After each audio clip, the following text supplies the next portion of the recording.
What's the haps? I'm Meroka, and today I'm going to be taking an early look at Roche Fusion? I'm not sure how to pronounce this. I would like to advise that developers who are working on titles that are unpronounceable should perhaps put a pronunciation guide in the FAQ section of their website, because I don't know how you say this and it makes it very difficult to talk about. I'm going to call it Roche Fusion, because that seems like... not to be confused with Ferrero Rocher Fusion. At any rate, it is, as the title suggests, an all-you-can-shoot buffet, regardless of what you call it. It is a vertical-scrolling bullet-hell shoot-'em-up. And let's go into the options menu, for that is how we tend to begin these videos. We have rebindable controls. This is always nice to see. Xbox controls are probably going to be you're probably going to want to leave them as they are. You know, left stick to move and face buttons to use special abilities and trigger to shoot, generally speaking, works pretty well. You could presumably use a keyboard, but given that you're going to want the freedom of movement, it's probably less advisable. We have a couple of audio sliders, nothing terribly fancy, doesn't need to be I don't think, and graphics are a little bit odd. We've got a few various performance-based things, given there's going to be a lot of flashing and stuff. It stands to reason potentially lower-end rigs might need to turn things down. But beyond that, we have nothing else to speak of. You have full screen or windowed, but there's no resolution. The windowed mode defaults to, for me at any rate, 1280 by 720, which is great for recording. I like that. I'm happy with that. It's what I would be playing at anyway. But it's a little bit weird that I can't change it, so I would like to see that be an option. This is obviously still a beta product. It's not finished, and before launch, please put a resolution option in, I will say. They'll also take some anonymous statistics in order to improve the game, and you can turn them off if you so desire, in case you're concerned about that sort of thing. But I suspect most people probably aren't too bothered. So let us jump in and get started. We can move around with the left stick and we can shoot with the right trigger. Right now, that's about all we're going to be able to do, because, well, we've just started the game. The enemies are sometimes, if I can get close to them, grab the little green blobs that they drop behind, and they're going to be power-ups. I don't know what the power-ups are going to be until I grab them. And as you can see from taking a hit there, this game is a little different from many bullet hell ones in that we have a shield, and the shield regenerates. This actually makes it surprisingly forgiving in many cases, unless you drive straight into an enemy, like, I have a tendency to do. But, if you take one bullet or so... Okay, this is not going well for me. But if you take one bullet, you have a little shield in the bottom right-hand corner that will deplete. And then at certain stages, we have these! This room is a upgrade room, and we have three choices. If you hover around it, it'll tell you roughly what it is. It's an omnidirectional devastation special ability. We have wasps, which add homing missiles, which I quite like. And beehive is a barrage of missiles. I quite like the wasp, so I'm going to go with that. It just allows... yeah, there you go. I've got a few extra homing shots to add to our arsenal. I'll grab some fire rate. Yes, please. So these enemies... most shoot-'em-ups, you would sort of expect the same enemies to come at you each time. You sort of learn the attack patterns and sort of deal with things as they come, and you learn what goes down with each way it passes through. And you'll sort of figure out how to deal with each level in turn. But this one seems to like to mix things up a bit. You seem to get different enemies each time. It's a little bit random. You'll generally get the same kind of enemies at the same stages in progression, but sometimes you get those blue ones that shoot bullets at you, and sometimes you'll get the green ones that go after you straight off the bat, and it varies a little bit from time to time. These upgrades we get in here, these genuinely seem to be random each time, which I really like. So you're going to get a choice of 3 random ones. So I'm going to take spread bullets, because that gives us more firepower. Spread bullets, good. So sometimes you'll get a bunch of special abilities and no real upgrades to your standard shots. And then other times you'll get loads of upgrades and you might not get any special abilities. As in right now, I've got no special shots. I could have taken some, there are a few options there, but I've taken all the upgrades just because I want to be upgraded. And so you get, again, if you get different things each time, you get a different playthrough each time. Admittedly, right now in the game, there aren't a tremendous amount of objects. I don't know, there's maybe 8 or 10 different things I've found so far that you can play with. And that's me almost out of the game. And I've got no special abilities to deal with this. If I had a special weapon of some sort, I could probably get through this reasonably well. As it is, I'm actually going to be struggling to take these guys out. And I'm out. There we go. I should have taken a better weapon. Let's have at it again. It's quick, it's fast-paced, and we can go through it a few times. So we've got the green guys again. These guys are weird. They only attack. They won't attack until you hit them. So, you know, if there's a few too many of them and you want to avoid them, you can just sort of, you know, let them go about their merry way and carry on. And there's a few power-ups I have been missing, and I think if you can get hold of them, it's generally a pretty good idea to get hold of them because it will get a bit hectic after a while. So I've angered some of the green guys. It starts out fairly tame, and the shields definitely do a lot to change the dynamic of how you think about these games. Normally games would just be, here's a million bullets flying at you at once, please dodge all of them, and if you don't, sucks to be you. In this one, it's like, no, you don't have to dodge everything. It still gets pretty hectic. It's a bullet hell shoot 'em up. And you take more than a few bullets, yeah, you're out of the game. It stands to reason. But you can take a few. You don't have to be a master of dodging everything. And as the game progresses, yes, it does get very hectic. But it's still relatively forgiving. It's like someone clearly designing this game was like, well, bullet hells are fun, but they're clearly designed for insane people only. Let's make a game that's actually for normal people. So I would describe this as a bullet hell shooter for sane people. I think that's a good thing. Okay, so what have I got? This is a little craft that flies around and shoots things for us. We've got spread. I took spread last time, so let's take the whatever these are. I don't know what the technical term for these was. Either way, it's a swarmer barrage of... Oh, I missed that, damn it. It's a barrage of missiles that will do this. And it's quite effective against bosses because you've got a big target to hit. Against other enemies, maybe less so. If we can get to a boss, I would love to show you the first boss. I've only gotten to the second boss once. It's pretty challenging. So there's a good bit to keep you going. I have no idea how much content there actually is in it, but like I say, it's a bullet hell, it's tough. It'll keep you going for a while. Here's our first boss, chap. So this one's going to regenerate health. Wow, I did that. This one regenerates health, so each time I kill these things, there's a chance that they can drop red dots. And this thing can eat the red dots, and it's going to grow longer. It's kind of got a snake thing going on. And if it eats that and grows longer, it will regenerate health. So it can be a little difficult to take down at first, but if we focus fire on it, as it gets longer, it will stay in our range of weapons for longer because it's bigger. And wow, I did that! I'm commentating and playing. It's not working great, is it?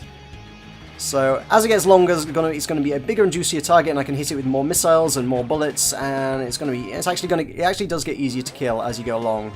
And I may not actually kill it though, because I keep running into things like an idiot. These weapons, the special abilities, they're the sort of thing that I, under normal circumstances, probably would sort of hold off using. Wow, there we go. I can't dodge nothing.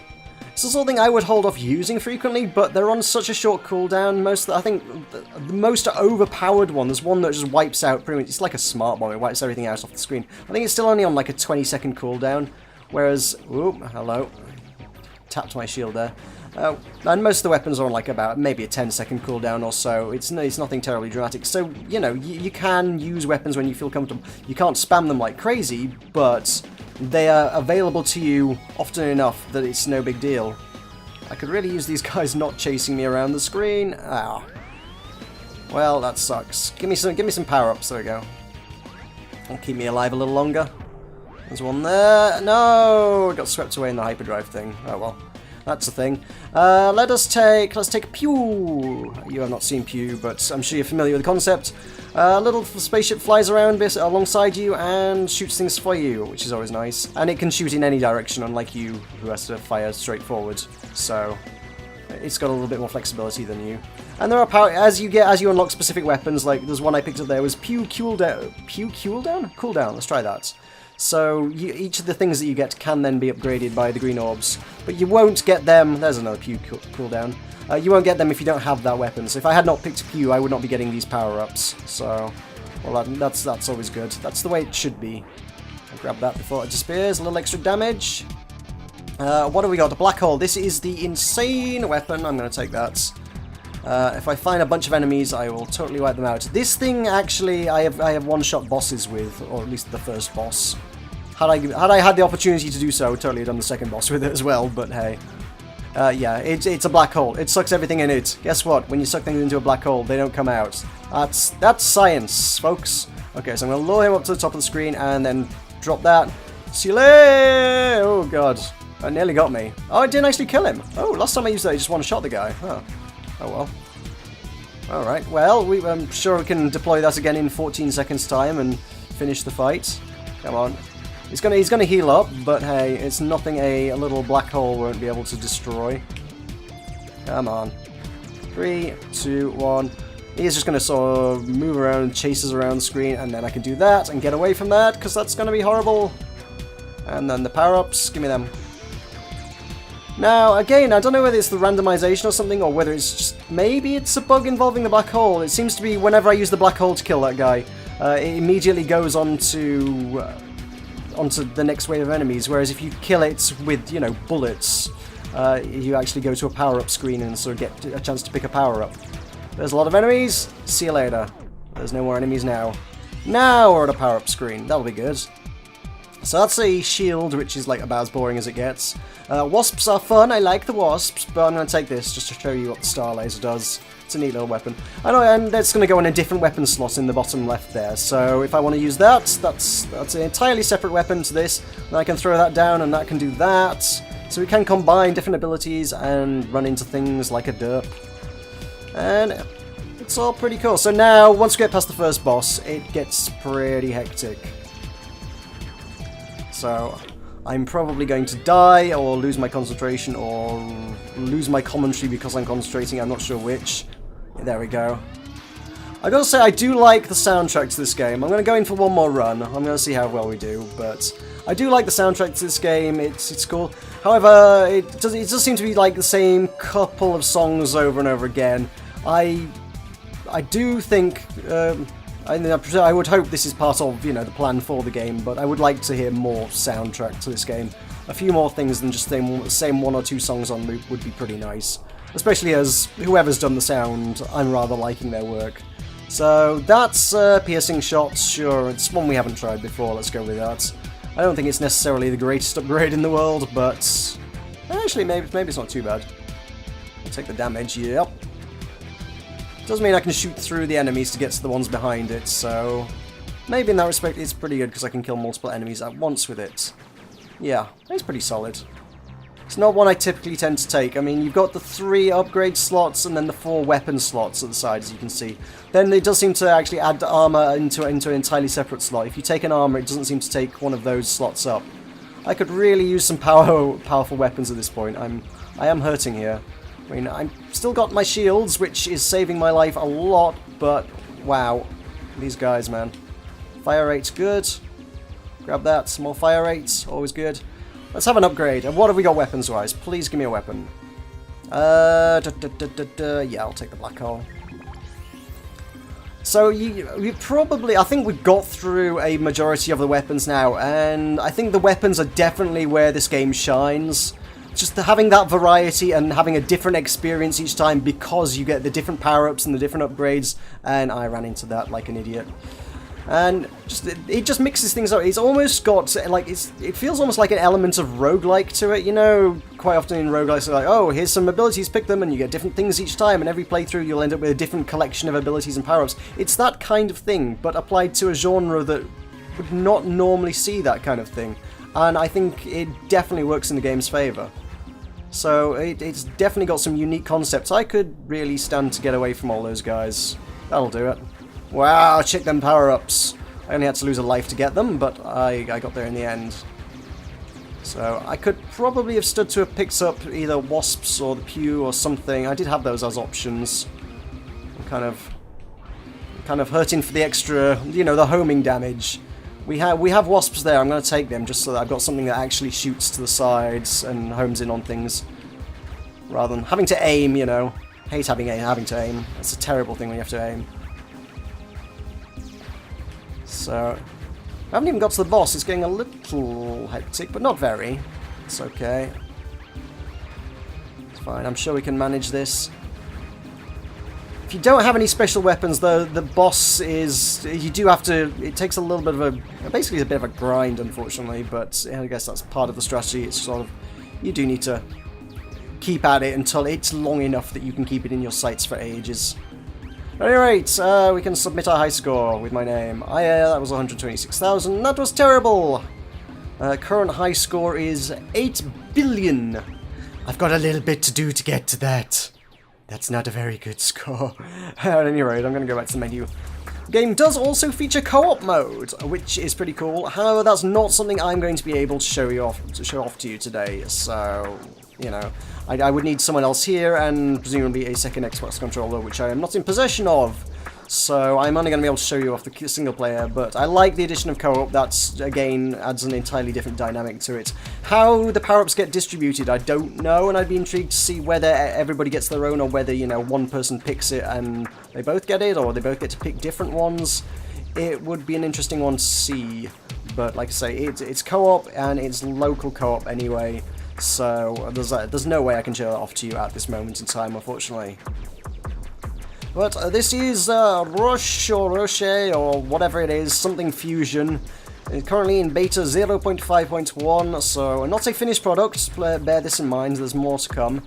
And I would love to see more music and more weapons would be what I think where this game works. Currently it's extremely well polished, it's a very enjoyable game. It just needs more stuff in order to make it really truly varied and unique, I think. That's where it would truly excel if it did that. So, you can download this for free at the moment. The beta is free. Whether they're planning to sell it later, I would hope they are, but there's very little information on the website as to this. But at the moment, this 0.51 beta is available to download for free from our RocheFusion.com website in the bottom corner there. You can see that if you want to check this out for yourself. And if you're into shoot-em-ups, I would recommend it. It's definitely got something new to bring to the table here. So thank you very much for watching. I have been Meroka. This has been a game I can't pronounce, but I'm calling Roche Fusion, and I shall see you next time.